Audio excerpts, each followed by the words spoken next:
I went into labor and begged my mother-in-law for help. Instead of helping, she dragged me to the barn and locked me in, coldly saying, I doubt your baby will survive. My husband was far away, sent by her to handle a fake emergency. Then I heard footsteps approaching, and I couldn't believe my eyes when I saw who was coming. Before we dive in, make sure to like this video, subscribe to our channel, and hit the notification bell. Welcome to Revenge Scales, where justice always finds its way. My name is Hannah, and I knew my mother-in-law Catherine couldn't stand me, but I always believed that behind her cold, calculating demeanor there was at least a trace of humanity. I never thought her cruelty could go so far. I was wrong. It was a hot, stifling day, and the air inside the house felt even heavier with my husband Jack's absence. He had left in a hurry that morning, sent by his mother to deal with an issue involving one of the neighbors. Something felt off, but I didn't have the strength to question it. 8 months pregnant, even breathing was an effort. When my water broke, panic hit me.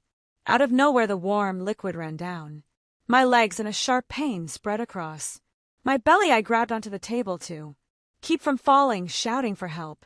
That's when she appeared, her footsteps echoing coldly down the hallway. My water just broke. Please help me, I begged, my voice trembling. She stared at me for a few seconds, eyes narrowed as if weighing every possibility. Then, to my relief, she grabbed my arm. I thought she was going to take me to the car, straight to the hospital, but instead her grip tightened, cruel and firm. Come with me, she said, her voice cold, making my blood run cold. She dragged me out of the house, ignoring my pleas. My legs were shaky, the pain taking my breath away. When I realized where she was taking me, my heart sank. The barn, the place Jack always said was decommissioned, used only for storing rusted tools. Catherine, what are you doing? I need a doctor, I screamed, but she didn't answer. When we arrived, she slammed the door open and shoved me inside. I fell to the cold dirt floor, dust rising and sticking to my sweaty skin. Before I could get up, I heard the click of the lock. I don't think your son will survive, she said so calmly, as if it were just another casual observation. Then her footsteps retreated, leaving me alone in the dark. I tried to scream, but my voice was swallowed by the emptiness around me. The barn was suffocating, the smell of mold and rotting wood nauseating. I crawled across the floor, searching for something, anything that could help me, but all I found were old tools and broken boards. The cold began to creep and crawling across my skin, as if it were part of the darkness. As the hours passed, desperation consumed me. Hunger made my stomach ache, but it was the fear that overwhelmed me. Each small pain in my belly felt like a cruel reminder that my baby was fighting inside, just as I was. I didn't know if we would survive. My thoughts mixed between silent tears and desperate prayers. Then I heard footsteps. They were weak, as if someone was hesitating with each movement. My body froze. Was it Catherine coming back to finish what she started, or was it someone coming to save me? I held my breath, waiting for whatever would happen next. When the door creaked open, my life took a turn I could never have predicted. A beam of light from a flashlight blinded me. All I could see was a tall, scruffy man in worn clothes with an unkempt beard. My heart raced, torn between the fear that it might be Catherine or one of her accomplices, and the hope that someone was here to help me. Are you okay? His voice was deep, tinged with hesitation. He stepped closer, tilting his head as if trying to understand what he was seeing. I'm trapped here. Catherine locked me, and I whispered. My throat dried, the pain in my belly escalating. I'm pregnant. My water broke. I tried to explain, but before I could say anything else, a wave of sharp pain coursed through my body. I screamed, involuntarily gripping the ground, unable to move. Calm down, calm down. He rushed to my side, leaving the flashlight on the ground so it illuminated the area. You're in labor. His expression shifted, eyes wide, but not with pain, panic. It was something more complex, like he was preparing to face the inevitable. No, no, not here, I groaned, tears streaming down my face. I can't do this. I can't. You don't have a choice, miss, he said, kneeling beside me, his voice suddenly firm. Listen to me. I've done this before. It's going to be okay. But you need to trust me. I looked at him, incredulous. He done this before, how it doesn't matter now, he replied, pulling a small knife from his pocket and cleaning it with a cloth. What matters is that I'm going to help you breathe deeply and listen to me. We're going to bring this baby into the world. Panic and pain consumed me, but his voice had an odd authority, a calmness that contradicted his disheveled appearance. Benjamin, as he introduced himself, moved with such confidence as if he was born to handle chaos. He made a bed out of hay in his coat. Now listen to me, he said, his tone clear and reassuring. When the next contraction comes, push with everything you've got. Time seemed to stretch as the contractions came in waves of overwhelming pain, each one stronger than the last. Benjamin spoke to me the entire time, giving clear, firm instructions, yet there was a care in his voice that I hadn't expected from a stranger. You can do this, Hannah, just one more time. Breathe deep, we're almost there. And then with my loudest scream, the piercing cry of a baby filled the barn. Relief and emotion flooded me all at once, tears running down my face as Benjamin cradled my baby in his firm, calloused hands. It's a boy, he said, a smile softening his hardened face. He cleaned the baby with a cloth, then wrapped him in his coat before placing him in my arms. You were hit like on this video. Amazing, he said as I held my son, still in disbelief that he was finally here. Benjamin sat beside me. We need to get out of here. Catherine won't stop, but I promise as long as I'm here no one will hurt you. For a moment as I looked at this mysterious man and the baby in my arms, I felt that maybe he was right. The sound of my baby's cry was the most beautiful thing I had ever heard. For a moment as I held him in my arms, all the fear and despair vanished. He was so small, his rosy warm skin against mine, but that bubble of peace didn't last long. A voice inside me kept whispering relentlessly that Catherine wouldn't give up so easily. I needed to escape before she realized I had survived. Benjamin was crouched in front of me, wiping his hands with what remained of a cloth already stained with dirt and sweat. He looked at me with a mix of relief and caution. You need to rest, but we can't stay here. If Catherine finds out the baby was born, she won't stop until she finishes what she started. His dark eyes held something I couldn't quite decipher. It wasn't just concern, there was anger too, something deep and old, but there was no time for questions. All I could feel was the exhaustion that weighed down on me, even though my body screamed for rest. You've done this before, haven't you? I asked, my voice barely above a whisper. Help someone give birth. He avoided my gaze for a moment as if the question bothered him. Yeah, but it doesn't matter now. What matters is getting out of here alive. He skipped over the details, but there was something heavy in his answer, something that told me that story was important. Benjamin stood up and gathered what little he could use in the barn, some burlap sacks which he fashioned into an extra blanket for me and the baby. When he finished, he extended his hand. Can you walk? I shook my head, trying to ignore the exhaustion that felt like an anchor on my body. With care, I held my baby against my chest and leaned on him for support. Every step felt like a challenge, but the need to protect my baby was stronger than the pain outside. The night air was cold. The pale moonlight illuminated the path between the fields.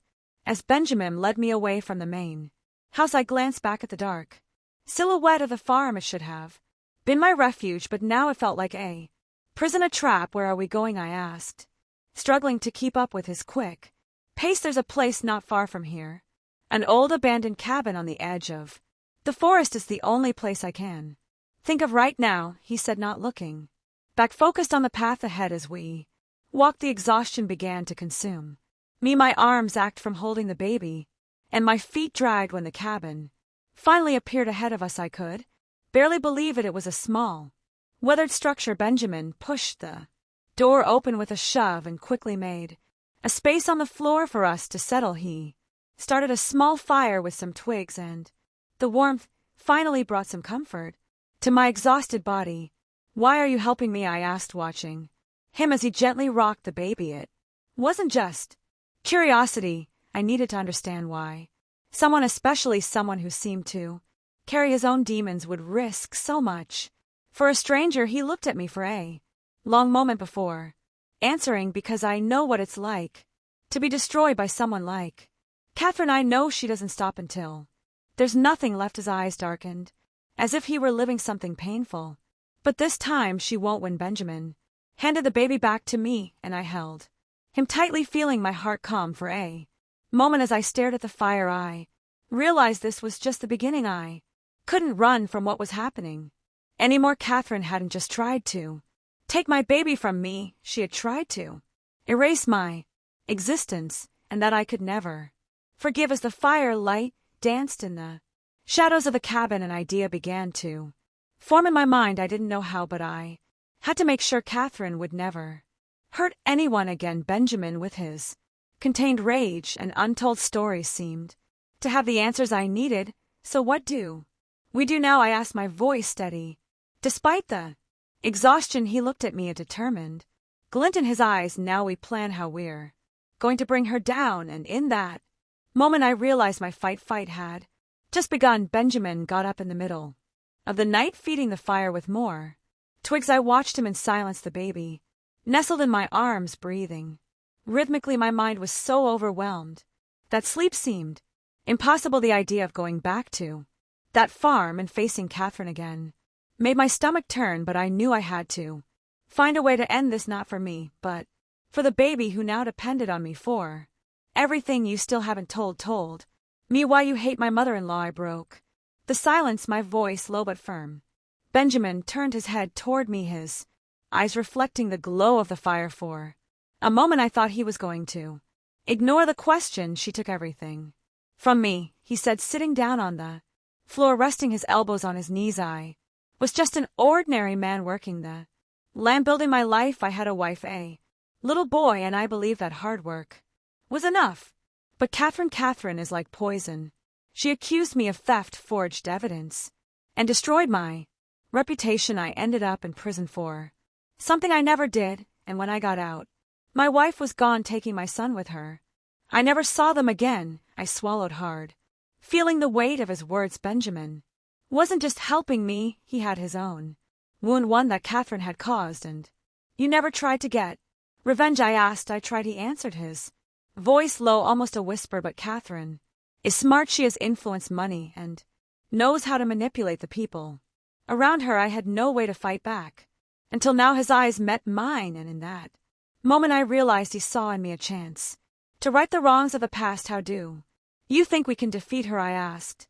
She controls everything, even Jack, my husband. My voice faltered as I mentioned his name, thinking of how blind he seemed to his mother's manipulation, or maybe he just chose to ignore it. Benjamin shook his head. She made a mistake this time. You survived, and more than that, now we have something that can bring her down. He pointed to his backpack and pulled out a bundle of weathered papers. These documents are the key. They prove her schemes, fraud, bribery, and even false accusations like the one that ruined my life. That's not enough, I said. Do you know how to escape? She's always known how to get away with it. We need more, he said. We need her to confess. Bentham handed me a small metallic object, an old recorder. You'll be the bait, he said. My breath quickened. Subscribe for more revenge stories. You want me to go back to that house? You know what she did to me, and if she tries again. Benjamin placed a firm hand on my shoulder, looking at me with a seriousness that made my skin prickle. She'll try, but this time you won't be alone. I'll be close enough to step in if something goes wrong, and with what we record, the police will finally have what they need to bring her down. The weight of the plan spun through my mind. The thought of facing Catherine terrified me, but Benjamin was right. We couldn't keep running. We couldn't let her get away with it. I looked at my sleeping son in my arms, and something within me began to rise, a strength I didn't know I had. All right, I replied, my voice firmer than I expected. Leighton, and this. Benjamin nodded an approval. Tomorrow at dawn we'll return to the farm. You just need to make her talk. I'll handle the rest. As the night wore on, we rehearsed every step of the plan, discussing all possible scenarios. The fear still lingered, but now it was accompanied by something stronger, determination. By the time morning came, I was wrapped in a thin blanket, but I couldn't sleep. The weak light from the fire illuminated Benjamin's face as he stared into the darkness of the forest. Like a watchful sentinel, I knew the next day would change our lives forever deep.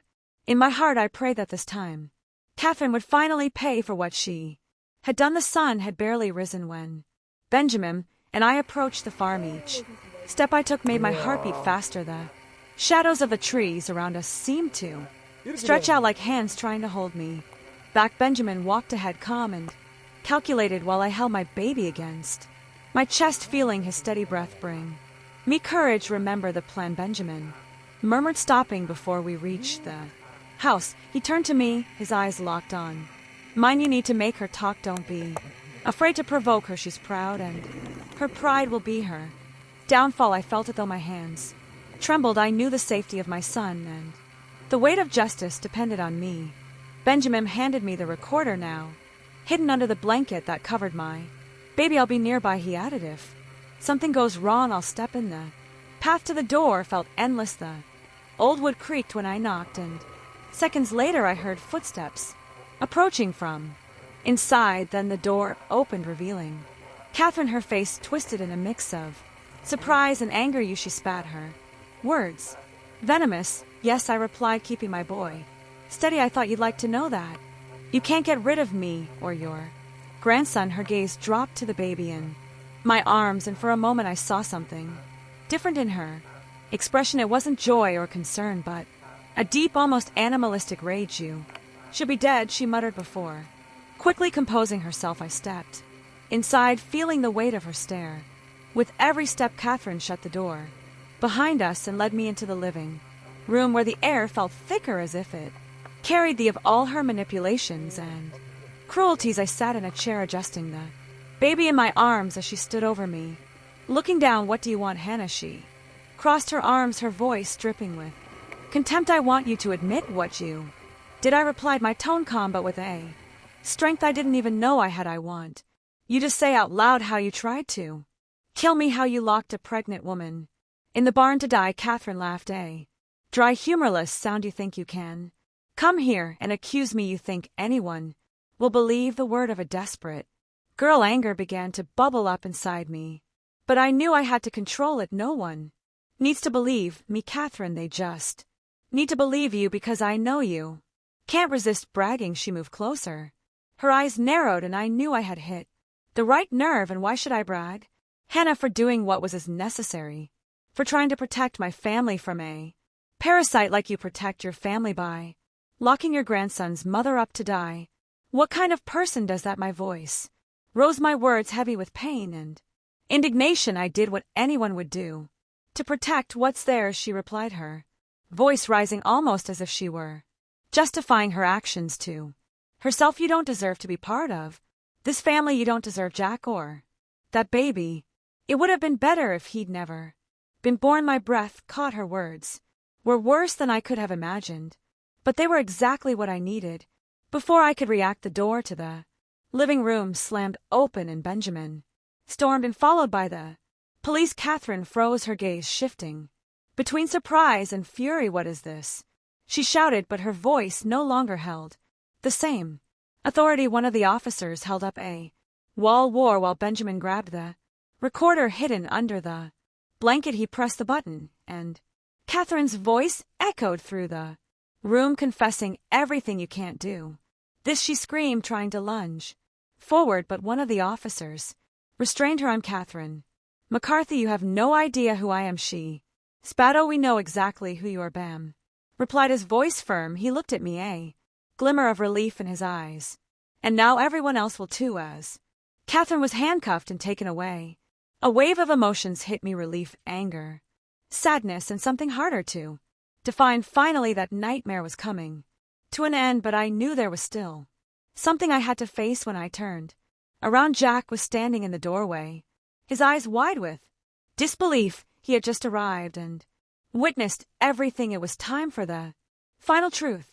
The silence after Catherine left was almost deafening. The house, which once felt like a maze of shadows, now stood empty, its oppressive presence gone. Benjamin and I remained with my son, sleeping peacefully in my arms. Jack, who had left without a word earlier, finally returned. His face was marked by a mix of anguish and confusion. She was my mother, he began, his voice trembling, but I don't recognize her anymore, not after what she did. All she ever said was that she did it for the family, for the legacy, and now I see she destroyed more lives than she ever built. Benjamin was leaning against the wall, arms crossed, observing everything in silence. There was something different about his expression, as if he were waiting for the right moment to speak. Jack, he said finally, his voice firm, you think you know your mother, but there's so much more you need to understand about who she really was and about me. The air in the room seemed to thicken. Jack looked at him, confused. What do you mean by that? Benim sigh and moved away from the wall, sitting down in a nearby chair. For a moment he seemed almost reluctant, as if revealing the truth was both a relief and a burden. I'm not just a man she destroyed, I'm her brother. My breath caught in my throat. That was all I could manage to say. Jack froze, his eyes wide. She never talked about me, did she? Of course not. Catherine was always good at erasing people who threatened her control. I'm her younger brother. We grew up on this very farm, but I was always the opposite of her. Where she saw power, I saw greed. When I started questioning her decisions, things changed. Benjamin leaned forward, elbows on his knees. She framed me. She dragged my name through the mud because she knew I wasn't a pawn she could control. When I was arrested, she erased me from the family history, to you and to the rest of the world. I never existed. Jack slowly shook his head, as if trying to piece everything together. I never knew. She never mentioned anything about brothers. Benjamin laughed bitterly. Of course not. To her I was just a threat, but now with everything that's happened, I knew I had to come back, not just to expose what she did to me, but to help Hannah, because seeing what she did to you and your family, it was like reliving the past. I was stunned, trying to process what I had just heard. It made sense in a way. Benjamin's intensity, his determination to take down Catherine, it wasn't just about justice. It was personal. Why didn't you say anything before? I asked, my voice rising higher than I intended. Why wait until now? Benjamin looked at me, his eyes full of something that seemed like guilt. Because I didn't know if you believe me, and because after everything I lost, I needed to prove she wasn't invincible. Now that she's locked up, I can tell the truth. Jack rubbed his face, as if trying to absorb it all. This changes everything, he murmured. You're my family, but I never knew, and now everything I thought I knew about my mother was a lie. Benjamin placed a hand on his shoulder. You still have the chance to be different, Jack, the chance to build something real, something she never could. Don't let her choices define who you are. The silence returned, but this time it wasn't empty. It was filled with understanding. Finally, Benjamin stood, grabbing his backpack. My part is done, he said, looking at me, then at Jack. I'm leaving, but you two have a future ahead of you. Make the most of it. Wait, Jack said, his voice firm. You're part of this family, Benjamin. You might not think so, but I want you to know that, at least for me, it means something. Benjamin paused at the door, a faint smile appearing on his tired face. Maybe one day, Jack. For now, you've got a new life to build. Take care of it. Take care of that baby. That's all that matters. And with that he was gone, disappearing into the soft morning light. As I looked at Jack, I realized that for the first time he seemed free from the lies his mother had told him, free to finally become the man he always wanted to be. As for me, I knew my path would still be difficult, but for the first time in a long time I had hope. I looked down at the baby in my arms and felt something new, certainty that the past wouldn't define us. It was the beginning of a new life for all of us. Thank you for listening. I'd love to hear your thoughts. Leave a comment below if you enjoyed the story. Subscribe and like the video to discover more. Your support